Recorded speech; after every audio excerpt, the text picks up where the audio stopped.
Pira-pirasong parte. Natapos na muli ang pag-ikot ng araw. Bumaba na ito pagkat di ko na natatanaw. Tanging ang mga naiwang markang pula na hindi man mapagmasdan ng buo ng aking mga mata.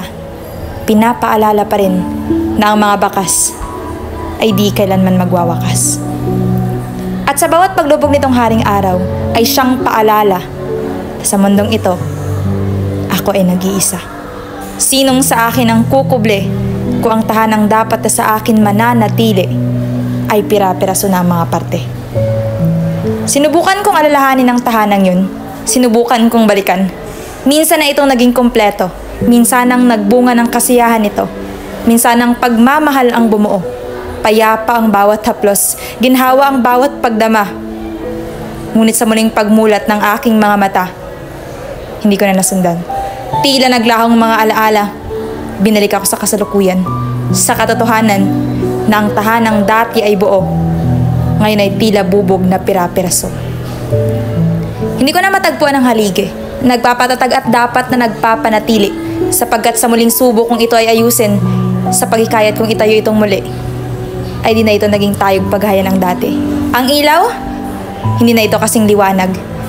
Hindi na hiwaga ang pinagkakaloob na sinag. Ito ay patay sindi. Hindi ka makakampante. Hindi na tahanan ang tingin ko pagkat sa bawat kilos ko'y minumulto na dapat kapayapaan ang inaalay nito, hindi ang sakit na nanunuot sa buo kong pagkatao. Sa bawat paglayo ng mundo sa araw ay siya ring pagnuot ng sakit na di nyo kailanman natatanaw. Ang buwan lamang ang may kakayahang yakapin ako. Sa bawat gabing ikinukubli ang hikbi, sa mga luhang unan lamang naging saksi, sapagkat sa tahanang dapat sana ay aking kakampi. Ito pa ang nananatiling bingi. Kinalaban ko ang liwanag. Nilayo ko ang sarili ko sa sinag. Sinubukan kong mahalin ang dilim. Sinubukan akong alawin ng mga marka. Sinubukan akong yakapin ang pag-iisa. At sa bawat daplis nila ay sa balat ko naghuhulma ng mga marka. Nang subok na putulin ang lubid ng aking pag-asa. Nahirapan akong panatilihin ang lubid. Ngunit pinilit kong higpitan ito. Nilakbay ko ang dilim na parte. Nilangoy ko ang malalim na karagatan. Karagatan ng mga puot.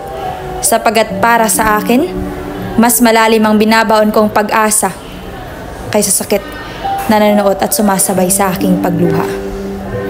Nag-iisa ko mang sinusuong ang mundo. Minsanang sa diliman ay naglalayag itong tanaw ko. Susubukan ko pa ring maabot ang dulo kahit walang tahanang inaasam ko.